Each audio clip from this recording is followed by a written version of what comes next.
वालेकुम जी। एजाज साहब the founder CEO club Pakistan हाजिर है जी। एक हमारा सेशन है coffee with CEO, this is a branded programme और इसकी जो बेसिक ऑब्जेक्टिव एंड फिलॉसफी है दो चीज़ें हैं। The first is creating the positivity and the inspiration the society by showcasing the role models and CEOs as a role model. और second objective है कि कैसे केस स्टडीज हैं कि हमारी नई नस्ल इसको पढ़े और अपनी यूनिवर्सिटीज़ में जो उनका कंटेंट डेवलप होता है, बिल गेट्स की सक्सेस स्टोरी पढ़ने की बजाय, स्टीव जॉब की बजाय अपने पाकिस्तान के लोगों को स्टडी करेंगे। पाकिस्तान जैसे डिफिकल्ट एनवायरनमेंट में भी लोग कामयाब एथिकली, मॉरली, सोशली हो सकते हैं। तो आज की जो मेरी दो शख्सियत हैं, फराज इकबाल साहब हैं जो कि चेस के सीईओ हैं, इसके अलावा इनकी एक अपनी एक कंस्ट्रक्शन की भी अपनी एक कंपनी है। तो इनसे पूछते हैं कि सर रिटेल का फ्यूचर क्या है, व्हाट इज लीडरशिप, या इनका विजन क्या है फ्यूचर में 5 ईयर्स में, नेक्स्ट 5 ईयर्स की इनकी ट्रेजेक्ट्री ऑफ बिजनेस क्या है। और ये लंदन से माशाल्लाह इन्होंने ग्रेजुएशन किया। तो प्लीज़ वेलकम फराज इकबाल। फराज साहब, thank you very much for your time. Thank you. Faraz, थोड़ा सा अपने बारे में बताइए, just the journey started and you started this, आप चेस में आप आए और कहाँ से एजुकेशन की, in a nutshell share your journey of struggle. इसको मैं कहता हूँ सीईओज़ की जो स्ट्रगल होती है, the story of pain and pride. एक पेन होता है कि हर जो एक सीईओ होता है या कंपनी होती है या ओनर होता है, वो एक पेन स्टेप्स में से, जिसको हम स्ट्रगल स्टेप्स कहते हैं, में से गुजरता है। फिर एक पॉइंट आता है जिसको सेंस ऑफ अचीवमेंट कहते हैं। तो please share with us story of pain and pride. देखिए, चेस जो है वो फाउंड हुआ था 1984 में बाय इकबाल गफ्फार, मेरे फादर। एंड वो था रियल स्ट्रगल।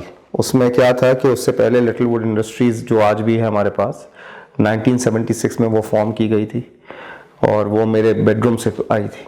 अच्छा। 2 मशीनें उसमें लगाई गई थी और वो उसका माल जो है उसके में जो प्रोडक्शन हुई थी वो सिग्नल्स पे बेचा गया था। वाह।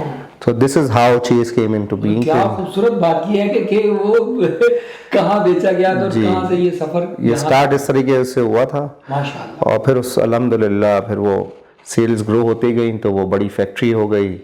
फिर ऑल ओवर पाकिस्तान माल सप्लाई होना शुरू हुआ। जबरदस्त। फिर 1984 में पहला जो है आदम मार्केट बहादराबाद पे चेस डिपार्टमेंट स्टोर का इनॉग्रेशन हुआ।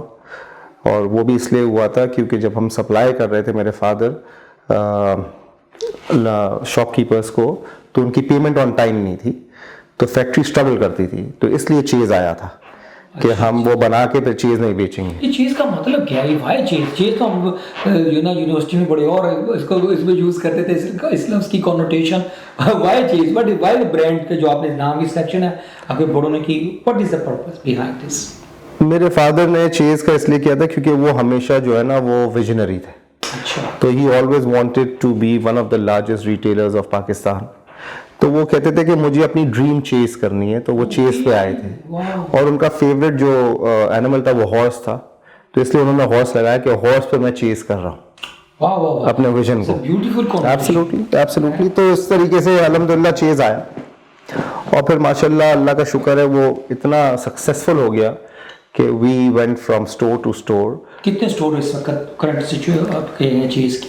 चेस के एट द मोमेंट 8 स्टोर्स हैं हमारे ऑल ओवर पाकिस्तान, जिसमें लाहौर भी है, हैदराबाद है, कराची है। और हमारे 2-3 स्टोर्स अभी हमने हॉल्ट किए हुए हैं ड्यू टू जो इकोनॉमिक क्राइसिस आए हुए हैं, उसकी वजह से मुल्तान हमने रोका हुआ है, सक्खर हमने रोका हुआ है। जी जी जी, हमारी सारी एक्सपेंशन ऑन कार्ड थी और उसमें एक ज़रा सा छोटा सा हिच आ गया था। हमारा जो फ्लैगशिप स्टोर जेल चौरंगी वाला था वो जून 1 जून 2022 में उसमें एक फायर इंसिडेंट हो गया जिसमें वो पूरा स्टोर जल गया। तो उसकी वजह से हमने एक्सपेंशन सारी अपनी रोकी और फिर हमने रीबिल्ड अल्हम्दुलिल्लाह किया। और after 8 months of struggle and strive we have got back in order. जी, तो अल्हम्दुलिल्लाह ये जो है फरवरी में वापस से रीलॉन्च हो गया 2023 में। और इसमें बहुत सपोर्ट की है हमें, सिंध हुकूमत ने बहुत सपोर्ट की है, फेडरल हुकूमत ने बहुत सपोर्ट की है और अल्हम्दुलिल्लाह वी आर बैक। माशाल्लाह।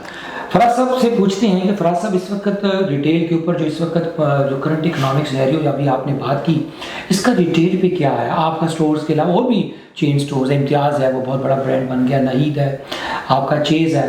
तो ओवरऑल जो ये तो बड़े हैं ना कि छोटे भी रिटेल के छोटे छोटे गली मोहल्लों में स्टोर होते हैं, लाखों लोगों का रोजगार जुड़ा हुआ है। तो what are the challenges retail industry right now facing and where do you see the future of retail? Sir देखिए, रिटेल इंडस्ट्री जो है ना 2-3 चैलेंजेस से गुजर रही है। सबसे पहले इंपोर्ट। हमारे पास जो हमारा ज़रा सा बैड लक है ना, हमारे पास क्रॉकरी का कोई प्रॉपर फैक्ट्रीज नहीं है, तो वो इंपोर्ट होती है। टॉयज़ की कोई फैक्ट्रीज नहीं है, तो टॉयज़ इंपोर्ट होता है। फिर उसके बाद आर्टिफिशियल ज्वेलरी की कोई फैक्ट्री नहीं है, वो इंपोर्ट होता है। तो वैल्यू एडेड गारमेंट जो अच्छा टॉप नॉच गारमेंट है वो इंपोर्ट होता है। बच्चों के लिए कोई अच्छी चॉकलेट नहीं है। जी, कन्फेक्शनरीज भी, तो वो भी तो ये हेल्दी होती है। हाँ जी, तो रिटेल इंडस्ट्री जो ना, इस सबसे बड़ा जो लैग आ रहा है ना, उसमें इंपोर्ट में आ रहा है। नंबर 2, फिर उसके बाद जो अभी एनर्जी प्राइसेस बढ़े हैं, एक उसमें इशू आ रहा है हम लोगों को। अच्छा, एनर्जी ब्रेक डाउन में भी बहुत इश्यूज हैं, तो वो कॉस्ट बढ़ जाती है हमारी। जी, वो बढ़ जाती है। फिर सिक्योरिटी है, उसके लिए क्या है कि अब हम पूरा सिक्योरिटी का नेटवर्क बनाते हैं, तो उसमें आपकी ये एक्सपेंडिचर बढ़ जाता है। फिर उसके बाद इन्फ्लेशन है, इंटरेस्ट रेट है बैंकों का, वो तो फिर नेक्स्ट लेवल है ना। अभी तो इन्फ्लेशन में क्या है कि एग्जांपल है कि मेरे पास 1 करोड़ रुपए की इन्वेंट्री है, अब मैं वो रखे जो है ना, दिन ब दिन वो उसकी वैल्यू कम हो रही है, पेरिशेबल होती है ना कोई चीज़ें, तो हम बेचते हैं उसको। एग्जांपल है, हमने 1 रुपए की चीज़ बेची, वापस लेने गए तो 1 रुपए 10 पैसे की मिल रही है, तो हम लोग फिर प्लाव इन करते हैं पैसे। अब प्लाव इन करने के लिए हम बैंक के पास जाते हैं, तो 20% इंटरेस्ट रेट हो गया है, काइबोर प्लस वो बैंक अपना चार्ज करता है, तो फिर सस्टेनेबल मॉडल्स नहीं है ये। अच्छा, इसमें बहुत से मेरे दोस्त हैं जो अपने बिजनेसेस को लिक्विडेट करके अब बैंकों में पैसा रखना शुरू हो गए कि भाई हमें घर बैठे 19% आ रहा है, हमें क्या जरूरत है काम, तो हम क्यों काम करें। ठीक है, ये बहुत अलार्मिंग साइन है अभी पाकिस्तान के लिए। या प्लाटों में भट्टी में चला जाता है पैसा, फाले लेके लोग बैठ जाते हैं, उसमें भी कोई लेकिन प्रॉपर्टीज में भी बहुत लग रहा है पैसा। फिर उसके बाद ये इंटरेस्ट रेटों में, ये बैंकों में बहुत जा रहा है पैसा, और बहुत से लोग शिफ्ट भी हो रहे हैं बिकॉज ऑफ सिक्योरिटी हालात, इन्फ्लेशनरी। अच्छा, फिर उसके बाद क्राइम रेट बढ़ गया। देखिए, इन्फ्लेशन बढ़ेगा तो क्राइम रेट बढ़ेगा, ऑफ कोर्स एंटी सोशल होंगे लोग, तो अब लोग यहाँ से शिफ्ट भी हो रहे हैं, माइग्रेशन, एंटरप्रेन्योर्स शिफ्ट हो रहे हैं, ब्रेन ड्रेन हो रहा है, तो फिर हम लोग के लिए तो अलार्मिंग सिचुएशन हो रही है। क्या वे फॉरवर्ड है ये सारे, इस जो रियलिस्टिक आपने चेक लगाया, ये सारे वेरिएबल 8-10 बताए, इसके अंदर कोई टनल, कोई रे ऑफ होप क्या है? नवाज शरीफ वही है रे ऑफ होप। नहीं, वो बेचारे के पास हुकूमत है कि उसका भाई बैठा कुछ भी नहीं कर रहा। देखिए, मैं आपको बताऊं, जो नो नेम्स टेकन, लेकिन कुछ चीज़ें बिगड़ी हुई हैं, कुछ चीज़ें बिगड़ी हुई हैं जिनको सही कर रहे हैं ये लोग, और हमें लगता है कि इंशाल्लाह आज से 1-2 महीने में सही हो जाएंगे इंशाल्लाह। जो कॉन्फिडेंस जो टूट गया है इंटरनेशनल प्लेयर्स का पाकिस्तान पे, वो ये वापस से बहाल कर देंगे। And this is not the first time, जब बॉम्ब ब्लास्ट भी किए थे न्यूक्लियर के, तब भी ये जिद्दे पाया था और वापस से हो गया था। तो बिकॉज पाकिस्तान के पास एक्सपोर्ट्स तो है ना, कम है लेकिन है, रेमिटेंस भी है, ठीक है, रेमिटेंस है, न्यूक्लियर प्रोग्राम है, आर्मी बहुत बड़ी है, हेल्पफुल है, तो हर चीज़ है। वी नीड फंड्स, हमारे पास फंड्स आ जाए, एक डायरेक्शन चाहिए, कॉन्फिडेंस चाहिए। The first thing we need is to educate our people. True, with 92% illiteracy rate कोई भी कौम तरक्की नहीं कर सकती, अब नहीं कर सकती, पहले कर लेती थी। तो हमें अपने लोगों को एजुकेट करना है, उनको पॉवर्टी लाइन से ऊपर लाना है, and this it will be wonders. Pakistan बहुत आगे, टर्नअराउंड हो जाएगा, पाकिस्तान बहुत आगे निकल सकता है सर, इतना पोटेंशियल। जी बिल्कुल है पाकिस्तान के पास। सबसे बड़ी तो पाकिस्तान के पास पॉपुलेशन है। आप रिटेल स्टोर अभी हम कहीं भी खोलेंगे तो हम लोग को सेल्स आ जाएंगे, तो हम लोग के लिए तो विन विन है। तो सेल्स का डिप आया आप जो इतना आपने अभी ये इतने फैक्टर्स बताए हैं, खासकर जो इन्फ्लेशन का, तो सेल्स की डाउन हुई है पर लास्ट ईयर से या इंक्रीज हुई है? इंक्रीज होगी, ठीक है, ऑपोजिट ऑफ इकोनॉमिक्स रूल्स नहीं है, सप्लाई डिमांड जो है वो असल में क्या हुआ है कि महंगाई हो रही है और सेल भी बढ़ रही है। वो रीजन ये हुआ है कि वो जो बड़े ऊपर ब्रांड वाले सारे कस्टमर थे वो हमारे पास शिफ्ट हो गए। ओके, तो हमारा कस्टमर बेस बढ़ गया, वो उधर से इधर आ गए। अच्छा, प्लस क्या हुआ कि जो जरे से हल्के प्लेयर्स थे वो बंद होना शुरू हो गए, और गैप क्रिएट हुआ, तो वो गैप क्रिएट हो, वो सारे वापस हमारे पास आ गए। तो इसमें क्या है कि इसमें जो है ना, ये it's a very local term के अब छांटी हो रही है।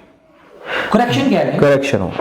तो जो लोग वो हैं बेचारे ज़्यादा उनके पास नॉलेज नहीं है रिटेल की, या वो लोग ज़्यादा एजुकेटेड नहीं है, या ज़्यादा फंड्स नहीं है उनके पास, या बैंकों से काम कर रहे थे, फंस गए। तो अब क्या हो रहा है कि अब जो है हम लोग एज अ प्लेयर 40 हम लोग का है माशाल्लाह, 40 साल से बाजार में है, तो हम लोग जो है ऊपर जा रहे हैं। नहीं, ये तो आपकी बहुत बड़ी एक ना ब्लेसिंग है इस सारी अंधेरे में भी। आगे चलते हैं सर, मुझे ये बताएं कि where do you see 5 years down the road Chase को कहाँ देखते हैं फराज भाई? सर देखिए, सबसे पहली चीज़ जो हम लोग 5 साल में चेस को देखते हैं ना, वो डिपेंड करता है पाकिस्तान के ऊपर। अगर पाकिस्तान ने ग्रोथ शुरू कर दी तो हम लोग 100 स्टोर्स पे चले जाएंगे। माशाल्लाह, अल फतेह जैसे ग्रो कर रहा है, मैं देख रहा हूँ जी, उसने इतना एक्सपोनेंशियल ग्रो किया है। एब्सोल्युटली, हम लोग को भी कोई इशू नहीं है ग्रो करने में, हम लोग को मुल्क की ग्रोथ चाहिए। ठीक, उसके साथ अगर हमारी कंट्री ग्रो करेगी तो हमारे लोग ग्रो करेंगे, लोग ग्रो करेंगे तो बिजनेसेस ग्रो करेंगे, बड़ा सिंपल है। अगर अनलकली अगर पाकिस्तान यहाँ इसी पोजीशंस पे रहता है तो हम इंटरनेशनल ग्रोथ पे जाएंगे। फिर हम लोग जो है पाकिस्तान, आपका विजन है एब्सोल्युटली, हमें तो ग्लोबल करना है, हमारे पास ऑप्शन ही नहीं है। और इंशाल्लाह डिपार्टमेंट स्टोर्स में we are trying, inshallah we'll try to be the first one from Pakistan to be an international brand. वाह, Yes, अभी भी चेंज नहीं बनी पाया ना, डिपार्टमेंट स्टोर की कोई नहीं है, मतलब कांटी है, जे डॉट चला गया है, दूसरा बरीजे चला गया, वो ब्रांड रिटेल, वो सिर्फ अपैरल्स है। अपैरल्स। डिपार्टमेंट स्टोर्स में क्या आता है, शूज आ गया, क्रॉकरी आ गया, इलेक्ट्रॉनिक्स आ गया, ज्वेलरी आ गया, ये सारे डिपार्टमेंट्स को लेके जब हम जाएंगे तो we'll be the first chain of department store in any international destination है। मिडिल ईस्ट को देख रहे हैं, यूरोप को देख रहे हैं? सर हम मिडिल ईस्ट देख रहे हैं, हमें मिडिल ईस्ट में बहुत ग्रोथ नजर आ रही है। सऊदी अरब बहुत सऊदी अरब में तो the government is inviting and giving free money कि आइए, इंटरेस्ट फ्री बिलियन का प्रोजेक्ट में देख के हम सर, वो तो न्यूयॉर्क तो बन रहा है लेकिन इंटरेस्ट फ्री मनी दे रहा है या, एंड दे लाइक स्टार्ट। और अभी नेक्स्ट 5 years में वो दुबई को क्रॉस करेगा। नेक्स्ट 5 years तो इज टू अर्ली, लेकिन आई थिंक कर जाएगा with the amount of funds they have, they can beat any country in the world. क्योंकि उनके जो एमबीएस ने जो टर्न अराउंड किया ना लास्ट 4-5 years में, जो ग्रोथ है ना वो एक्सपोनेंशियल है, it's a case study. Sir आगे चलते हैं, मुझे बताएं कि फराज एक सीईओ जो होता है, एक लीडर भी होता है, how do you define leadership? CEO as a leader, how do you define? हो, सबसे पहले तो आपको पेशेंस आपके पास होना चाहिए। अगर लीडर नॉन इम्पेशेंट लीडर है तो ही विल कोलैप्स, तो you have to be very patient, cool, ठीक, and you have to be very strong. Show किए थे जब आग लगी थी, एब्सोल्युटली, तो अल्हम्दुलिल्लाह वापस खुल गए ना stores. Tragedy, it was one of the biggest tragedy in चीज हिस्ट्री। तो very cool, very calm, content, focused, आपको आप बहुत उसको हाइलाइट की थी। जी जी बिल्कुल, मीडिया ने तो कहा था नाउजुबिल्लाह, खुदा ना खासा डेंजरस बिल्डिंग है, गिर रही है, वो कर दो, और उसकी वजह से फिर हमारी एफआईआर कट गई। बेसमेंट में जो ऑयल था उसकी वजह से तो बहुत ज्यादा। सर मैं आपकी तवज्जो से पब्लिक को एक चीज समझा देता हूँ कि जो कुकिंग ऑयल होता है वो नॉन फ्लेमेबल होता है, उसमें आग नहीं लगती है। और ये बड़ा हाइप क्रिएट हुई जी, तो ये मैं आपको क्लियर कर देता हूँ कि कुकिंग ऑयल में अगर आप आज आग लगाएंगे ना तो वो भड़केगी नहीं, वो वहीं पे रहेगी। Okay, you can try it at home also, but I would not recommend you to try it at home, आप कहीं भी ट्राई करें, इट्स नॉन फ्लेमेबल। आग जो भड़कती है वो भड़कती है फ्लेमेबल आइटम्स, जैसे डिओड्रेंट्स हो गए, परफ्यूम्स हो गए, ये है फ्लेमेबल आइटम्स, और ये हर स्टोर में है। ये सिर्फ चीज पे नहीं है, ये इम्तियाज लें, बिन हाशिम लें, पैराडाइज लें, आगाज लें, अल फतेह लें, हर जगह ये है। यस, पूरा तो अगर खुदा ना खासा गॉड फॉरबिड आग लगेगी तो ये फ्लेमेबल आइटम्स हैं जिसकी वजह से आग भड़कती है। फिर उसके बाद आ जाते हैं फायर फाइटर्स। अगर आप ये फ्लेमेबल आइटम्स की आग को पानी से बुझाने जाएंगे तो वो और बढ़ जाएगी, तो यू नीड केमिकल्स। इसके केमिकल होता है जिससे बुझाई जाती है, जो फायर एक्सटिंग्विशर में होता है। अब हमारे यहाँ जो बैड लक है, हमारी fire brigade is not equipped for chemical से आग बुझाने के लिए, तो जिसकी वजह से ये आग और भड़की। And people have no idea, people don't have idea of this.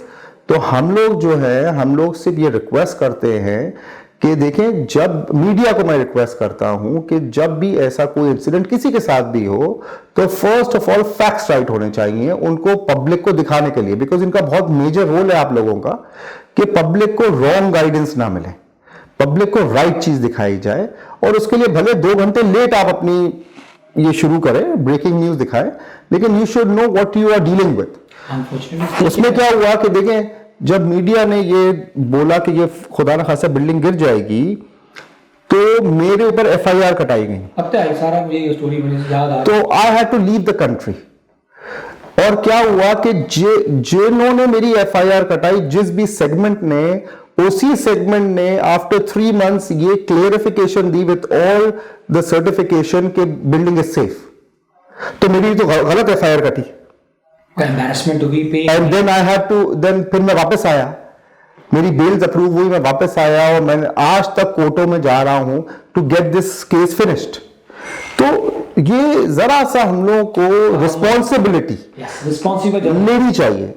Journalist को अपनी लेनी चाहिए, फायर ब्रिगेड्स को अपनी लेनी चाहिए, हमें अपनी लेनी चाहिए, and everything is good to go. पूरी दुनिया में ये होता है। खुद सही कह रहे हैं, यू आर राइट। फराज, हम आगे क्लोजिंग की तरफ चलते हैं। मुझे ये बताइए कि Faraz, what is success to you? How do you define success? Your recipe of success?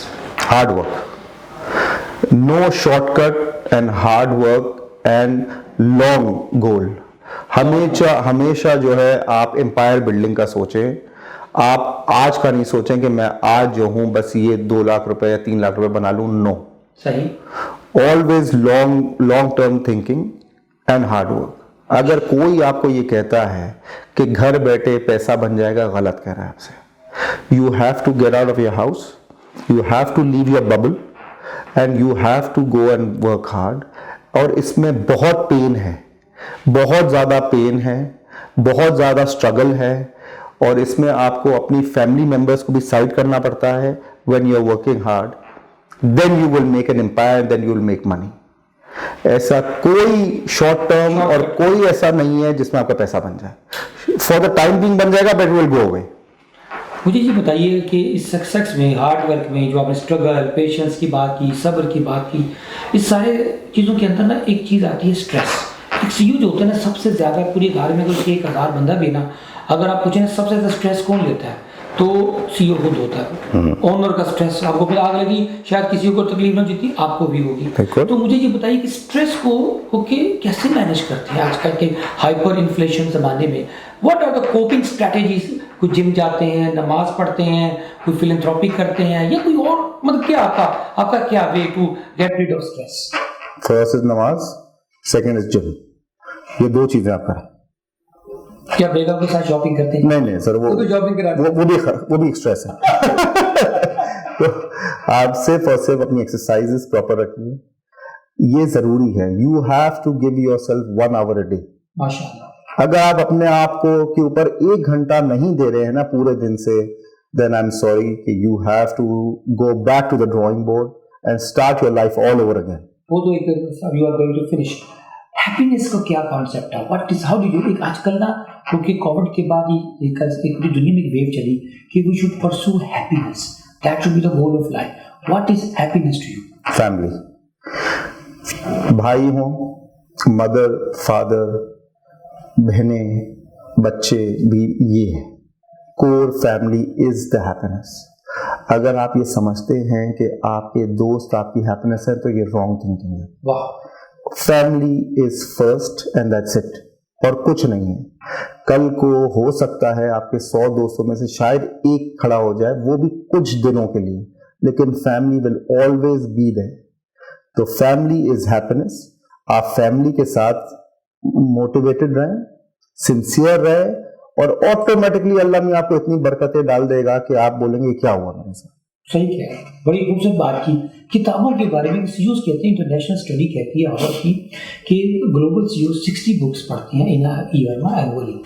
और दुनिया की जो हर बड़ा जो सीईओ है, और पाकिस्तानी सीईओ में यही फर्क है कि ये पढ़ते नहीं हैं। आप क्योंकि बाहर के ग्रेजुएट हैं, आपने यूके से स्टडी किया है, 2-3 किताबें रिकमेंड करें which really impacted you, transform you, and you should recommend everybody should read. 1 2 3। Sir एक बुक मैं रेकमेंड करूंगा अपने व्यूअर्स को, वो है रिच डैड पुअर डैड। वो आप 3 मरतबा पढ़ें, वो एक मरतबा नहीं होगा। और एक मैं आप लोग को मूवी रेकमेंड करूंगा, फाउंडर, वो मैकडॉनल्ड्स के ऊपर है। वाह माय फेवरेट। ये दो चीजें, ये बुक और ये movie as a case study, उसकी एज अ केस स्टडी आप ये सिर्फ और सिर्फ जो है ना 2 से 3 मरतबा रिपीट करें, आपको समझ में आ जाएगा। फाउंडर मूवी से ये समझ में आएगा कि age is not a barrier. वो 60 इयर्स की उम्र में उसको एक लाइन मिली एंड ही वर्कड हार्ड, और आज McDonald's all over the world है। तो देयर इज नो, ये कोई नहीं सोचे कि मैं 50 साल का हो गया, मैं बुढ़ा हो गया। No, this is wrong thinking. आप यूके में जाएं, 60 इयर्स 65 इयर्स के लोग काम कर रहे हैं, दे wake up 7 in the morning। तो हम लोग क्यों पीछे रह गए इन चीजों में? वो आपने बड़ी प्यारी चीज कहते हैं कि फाइनेंशियल इंडिपेंडेंस को परसू करो, पैसे कमाओ, उसके बाद पैसों को मेहनत करने के लिए लगाओ, कि make money from the money. Absolutely. और दूसरा कांसेप्ट है, फाउंडर ने आपने बोला, उसको कहते हैं कि we do not sell burgers, we are in the real estate business. वो उसने चेंज किया ना, देखें उसने रियलाइज किया 3-4 साल के बाद कि भाई बर्गर्स में तो मुझे 2% बच रहा है, रियल एस्टेट में मुझे रियल मनी आ रहा है। मेरा तो बैंक में जो बैठा हुआ था, वो उसका जो अकाउंटेंट आ गया था, उसको लाइफ चेंज की। कहता यार मैं तो उसने पर्चियां कटी थी ना, तो कहता I will be stuck, I will be broke, मैं तो I will make suicide. Exactly. तो उसने उसको मॉडल चेंज करा दिया, आधे कहां चला गया। तो भाई ये आप देखिए, फर्स्ट ऑफ ऑल तो वो बिजनेस करें व्हाट यू लाइक, जिसमें आपका मूड हो कि मैं घर से निकलूं और मैं जाऊं अपने काम पे। अगर आपको मजा नहीं आ रहा है, you don't feel like going to work, तो you are in the wrong business. तो ये देखें, इसका ये मकसद नहीं है कि अगर आपके फादर रिच है और गारमेंट्स का करते हैं और आप ही को गारमेंट्स ही करना है। नो, आप अपने फादर से बात करें कि भाई I am not enjoying this, मुझे गाड़ियों का काम पसंद है, तो गाड़ियों का काम में जाइए। और गाड़ियों के काम में भी बहुत बड़ा गैप है। आज पाकिस्तान में मैं चाहता हूं कि कोई एंटरप्रेन्योर आए, ये मैं इसके पीछे लगा था लेकिन आई डोंट हैव टाइम, कि जो 70 सीसी की कार लेके आए 4 सीटर, जो बाइक्स वाले हैं उनको गाड़ी पे लेके आए। ये तो लोकल बन सकती हैं, इसमें कोई प्रॉब्लम ही नहीं है। It's a multi-billion rupee empire. पता नहीं क्यों नहीं करता कोई यहाँ पे, इनिशिएटिव ही नहीं लेते। Lack of education. ये आपने बड़े पॉइंट बोला सर। आपने 2-3 short question and then close. एक बैलेंस ऑफ जो था लाइफ, सीईओज का एक रिसर्च है कि CEOs are very lonely people, और उनके दिल का गुबार हर किसी से नहीं निकल सकता, आपको पता है। तो उनका एक लाइफ का बैलेंस होता है ना, काम के पीछे इतना पड़ जाते हैं कि वो फिर जो एक्सपेंशन हो रही होती है तो कहीं से ना फैमिली या कहीं ना कहीं चीज़ों को कॉम्प्रोमाइज करना होता है। तो do you justify your work life balance? नहीं, हमारी वर्क लाइफ बैलेंस नहीं, हमारी सिर्फ वर्क है। और ये मेमन बोल रहा है या किसी को बोल रहा है? सर देखिए, मैं आपको बता, हमारा जो काम है ना रिटेल का, वो जरा सा टीडीएस है। अगर मैं एक नॉर्मल ऑर्गेनाइजेशन ले लूँ, एज एन एक्सपोर्टर ले लूँ ना, वो 9 to 5, 9 to 6, 9 to 7 के बाद ही इज होम। लेकिन रिटेल स्ट्रक्चर में क्या है कि हमारे रात 12 बजे तक स्टोर्स खुले होते हैं।